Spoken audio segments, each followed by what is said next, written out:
about to be pulled out.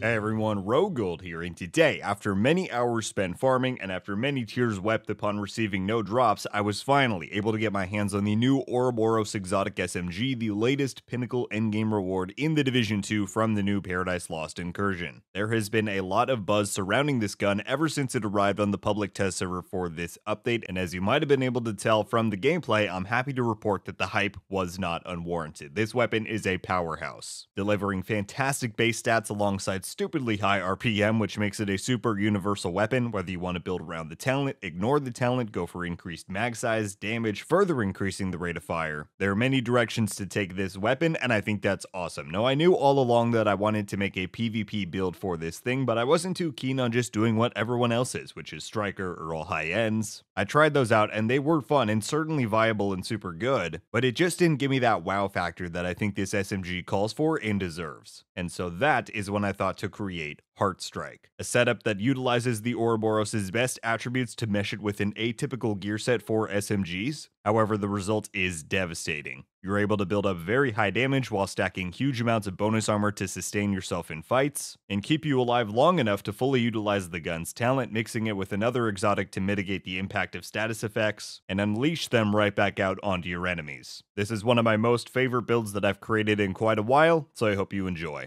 Alright, and here is the build. Now, like I said, at first glance, you might see this and be like, really? Does that even work? And that's because for the primary part of this build, we are utilizing Heartbreaker, which is a gear set normally reserved for ARs and LMGs, but as you saw in the gameplay, this combination is super devastating. And that's because we're able to utilize the fantastic base stats on the Ouroboros to pair super well with how Heartbreaker works and create a result in PvP that allows you to go further than I think a lot of other builds do. So let's break it down further so you can see exactly how it works. Starting off, we of course have the star of the show, which is the new Ouroboros Exotic SMG. If you don't know, you can get this from the new Paradise Lost incursion. I have a guide out on exactly how that works, and I will pin it in the top corner so you can check it out. But as you can see, and this is important to point out so you understand kind of the methodology behind the build, the RPM on this thing is 1480. And that's without Striker, that's without any rate of fire bonuses. And that will come into play big time later. I was lucky enough to get a drop that had damage to targets out of cover already on it. This is under the new exotic rule set where you can re-roll them to change the third attribute. So if you did not get detox or damage to armor on your drop, I highly recommend you re-roll to get one of those. It's going to increase your DPS output like crazy. Now, if you didn't know, the talent on this is called Rule Them All, and it's that when you take in a status vector, when it's applied to you, 50% of the ammo in your next magazine after you reload will have that same status effect as bullets. So let's say you get confused, you're going to shoot out confused bullets. You get riot foamed, you shoot out riot foam bullets. This is really great, but specifically in PvP, this is super effective given how much status effect usage is prevalent across that experience. And we'll talk about that a bit more in a moment. Obviously, it has those following mods, and so that plays into the overall stats of the build. Taking a quick peek at the crit stats, just so you know what they are. Currently, I'm running 53.9% crit chance and 120.4% crit damage. For a gear set build, that's pretty solid, where you can only get the one attribute, and the cool thing here is that I can actually work to optimize a lot of the different pieces I have on here, and I will actually be able to get rid of one crit chance roll and add another crit damage one, so I will have close to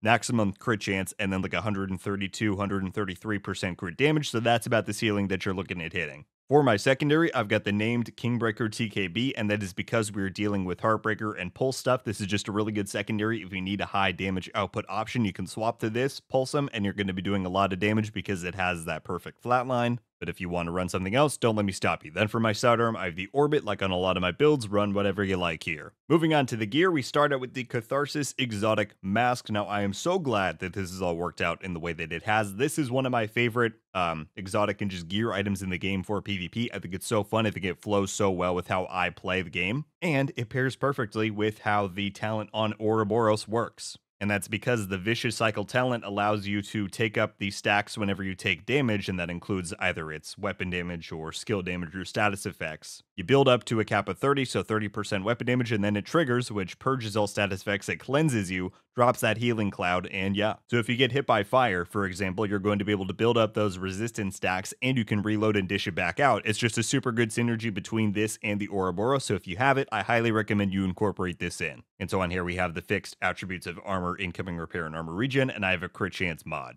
For the chest piece, I have one piece of Sokolov Concern. This is giving me that 10% SMG damage from the brand bonus. On here we got weapon damage, crit chance, and a crit damage mod with Unbreakable. Now this is not fixed. If you want to run something else than Unbreakable, you totally can. You could even opt to run the Heartbreaker chest piece, although I don't think it would work quite as well because you have to build those extra stacks. But anyway, the slot is up to you. I like having Unbreakable as that extra bit of survivability when they do end up getting that armor down. With everything else we're about to go over, it's just that one extra element of surprise that somebody might not be expecting. But if you want to run Obliterate here, you want to try out the Heartbreaker chest piece, go for it. This is just what I have on. Getting to the holster, we have our first piece of Heartbreaker. Now, like I said, this is not something that you might see typically used with an SMG, because as you can see from the 2-piece bonus, you get 15% of AR and LMG damage. Of course, the 3-piece is useful with the weapon handling, but the 4-piece is really where this comes in. And that's because, unlike Striker, which is what so many people have been using with the Ouroboros, you not only get damage added on when you hit targets that are pulsed, but you also get that 1% bonus armor, and we'll talk about that more in a second when we get to the backpack.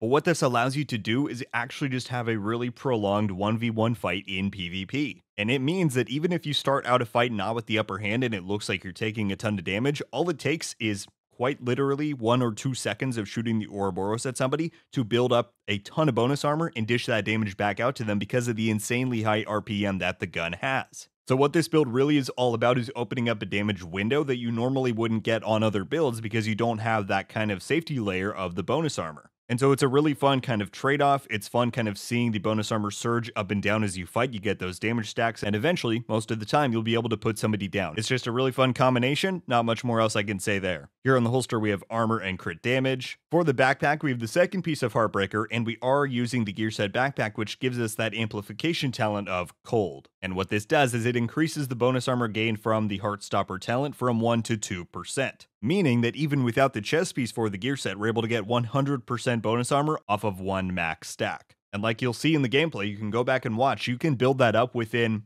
2-3 seconds, right? It's just so fast because of that insanely high RPM from the Ouroboros. And so you do that, someone's laying into you, but they're not going to have the same level of protection when you shoot back at them and put them down very quickly because of the other attributes of this SMG. So I think the backpack plays super well into this whole idea, and yeah, definitely try it out. On here I've got armor, crit chance, and a crit damage mod. For the gloves, third piece of Heartbreaker, we got armor and crit damage on here. And for the knee pads, the fourth and final piece, we got armor and another crit damage roll on there. Talking about the skills very quickly, these are largely up to you. If you want to run a scanner pulse and you plan on running this a lot in the DZ, that can certainly make sense. I choose the decoy because of how worthwhile it is otherwise. And also if enemy players get nearby or they shoot it, it can pulse them, so that can be useful. But for the most part, it's just for that diversion factor. And I'm also running the EMP sticky because that is just a super worthwhile thing to run in close quarter combat. For the specialization, I have Firewall for no other reason than the medkit is super strong. As I say on a lot of my PvP builds, if you want to incorporate something else in team play or anything else like that, go for it. I'm just choosing this because of that insanely strong medkit. It'll open up those damage windows even further to allow you to regain stacks if somebody takes them off. And again, that's just another element that people might not be expecting. With this build, you just end up lasting so much longer than I think a lot of other builds do in those 1v1 scenarios. And that's going to catch a lot of people off guard. And there you have it, y'all. That is my HeartStrike Ouroboros PvP build. I very much hope you all liked it. It had been a long time since I was this anxious to get a new weapon and theory craft a build for it, and I have to say I'm super pleased with the result. This build dominates in 1v1s, excels in solo play if that's how you want to use it, or it fits right in with the team comp to be that kind of frontline soldier. It's incredibly fun. Again, for anyone who goes out and tries it, I hope you love it. Do let me know your thoughts on any and everything with this build. What are your thoughts after seeing it? Anything you would change or modify to fit your own playstyle? As always, I want to hear it all down below. If you enjoy builds and breakdowns like these, then be sure to click that subscribe button so that you don't miss out on my future uploads. And if you want to support the channel and my content even further, you can check out the join and merch links in the description. I would greatly appreciate it. That is going to do it for me today, though, everybody. Thank you all so much for watching. I'll see you in the next one. RogueGold. Ow.